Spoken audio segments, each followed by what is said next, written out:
Naghahanap ka rin ba ng designer perfume na bagay sa weather ng Pilipinas? Yung pwedeng pangbalagbagan, yung pwedeng pantapat dun sa init na nararamdaman natin araw-araw. Yung quality yung juice, hindi naman masyadong mahal. Baka ito na yun.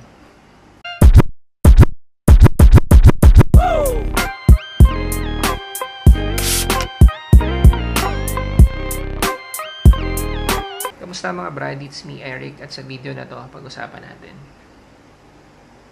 Versace Man Eau Fraiche. Konting kwento, isa to sa mga unang binili ko na designer perfumes. Halos kasabay ko to binili sa Perry Ellis 360 Red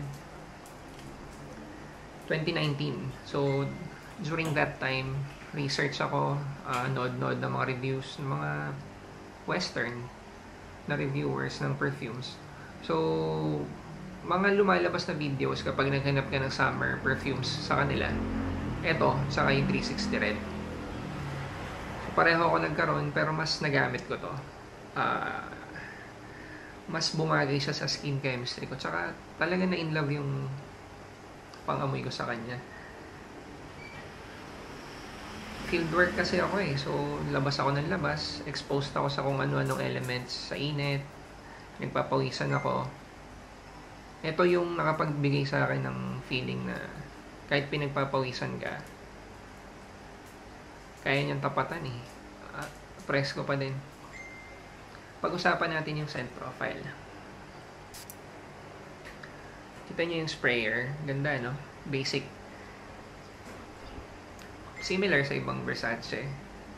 Hindi super lakas, pero sapat. Hindi siya bitin. Sapat lang doon sa pangangailangan mo na mist. Yung opening na amoy niya is very citrus heavy. Meron siyang bergamot, meron siyang lemon. Very refreshing. Very nakaka-energize.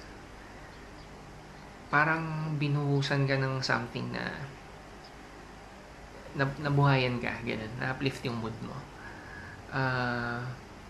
Habang nagsisettle siya, may konting spiciness, may aromatics, pero may sipa pa rin ng freshness.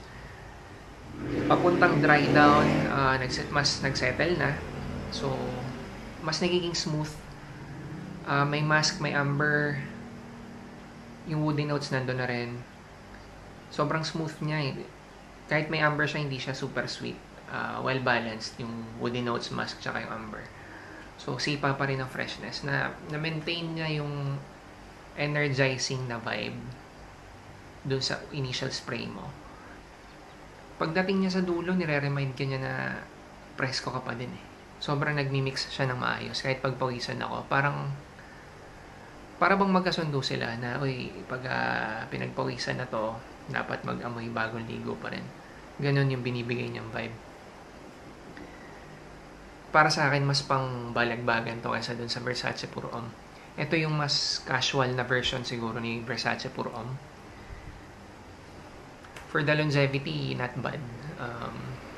More than 5 hours, baka 6 hours pa nga bago talaga maging skin scent. Projection, nagpo-project siya sa akin ng more than 1 hour. Hindi very strong projection. May mga naririnig ako before, may mga nababasa ako na for me is misconception na sinasabi nila beast mode, malakas daw mag-project. Ang thoughts ko doon, siguro ginagamit kasi nila sa sobrang init. Yung high heat talaga, since recommended for use nga siya sa ganung setting. Eh, di ba typical tsaka normal naman sa mga pabango na mas magpo-project kapag mainit. So, para sa akin, hindi yun counted na beast mode. Yung init nakakatulong para mas mag-disperse yung amoy. Pero hindi talaga siya beast mode. Kung nasa isang normal na setting tayo, hindi sobrang init. Projection niya is hindi ganun kalakas. Masarap siya amuyin sa hangin. Yung sinasabi ko nga na yung ibang nagsasabing beast mode. So, let's say, nasa outing ka, sa beach, ganyan, nakaganito ka. Or sabihin na nating picnic. So, may araw, mainit. habang nag-evaporate yung molecules niya, mas naamoy ng mga tao. So, yung naamoy mo na citruses, na freshness, naamoy din nila. Naamoy nila bagong ligo ka. So, nahahawa sila dun sa mood na nabibigay sa'yo na ito. Na very uplifting ng mood. Saan ba to bagay gamitin? Anong damit ba yung babagay na suotin? Para sa akin, sobrang versatile niya. Pwede mo siya gamitin literal kahit kailan, kahit anong araw, kahit gabi pwede. Perfect na perfume para sa Pilipinas eh. Mas bagay siya pang casual, katulad ng sinabi ko kanina. Pwede mo rin naman siyang gamitin for formal. Pero, I think, kung formal kasi na event yung pupuntahan mo, may better alternatives. Like yung Versace Pure Homme na for me, kung may option ka between this tsaka sa Versace Pure Homme, tapos formal yung pupuntahan mo, dun ka na lang sa Versace Pure Homme. Pero kung for something casual, lalabas ka lang, pupunta ka sa mall, yung simpleng lakad lang, mas bagay ito. Lalo na kung yun nga, balagbagan, sabihin na natin sa park, ganyan, yung simpleng damit ka lang, naka t-shirt, naka shorts, mas bagay ito. Mall price niya 4K yata or 5K for a 100 ml bottle. May mga makukuha ng mas mura, pero yun, small price is mga 4,000 to 5,000 yata eh. Sobrang bango, marirecommend ko to sa mga estudyante. Super. Sa experience ko, mas pleasing, compliment getter. Yung mga ganitong tipo kasi ng pabango, pag ginamit mo talaga sa Pilipinas. Lalo kung ordinaryong tao ka lang, I mean, yung commute ka, yung nakakasalamuha ka dyan sa mga tao sa kalsada. Mas ma-appreciate to ng mga normal na tao, mga ordinaryong tao. Pwede mo din tong maging office scent, pero mas marami yung compliments na makukuha mo sa palagay ko, yung tipong commuter ka, sumasakay ka ng jeep, sumasakay ka ng LRT. Mga katabi mo kahit may sabihin sa'yo, sigurado ako, bibigyan ng compliment to eh. Kasi bumabagay talaga siya dun sa, nakikipagdigma siya dun sa elements na nakakasalubong sa kalsada. Yung pollution, yung init, pawis. So, matutuwa sa'yo yung mga katabi mo pag naamoy ito. Tsaka, again, perfect talaga for Philippine setting.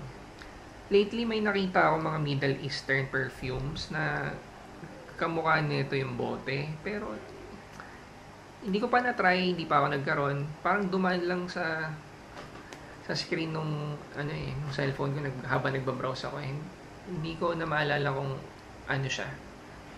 Pero sure ako na Middle Eastern. So, kung alam nyo yun, kung na-try nyo na, kung na-side by side nyo na dito, baka pwede nyo ilagay sa comment section yung review or feedback nyo tungkol doon. Ang masasabi ko lang na alternative for this, Antonio Banderas Blue Seduction. Kasi, nung time na na-inlove ako dito, laging siya nagagamit. Naghanap ako ng alternatives. Since ako, diba, nahilig nga ako sa mga Middle Eastern perfumes kasi, di naman sa sobrang hirap natin, pero syempre, naghahanap tayo ng mas makakatipid.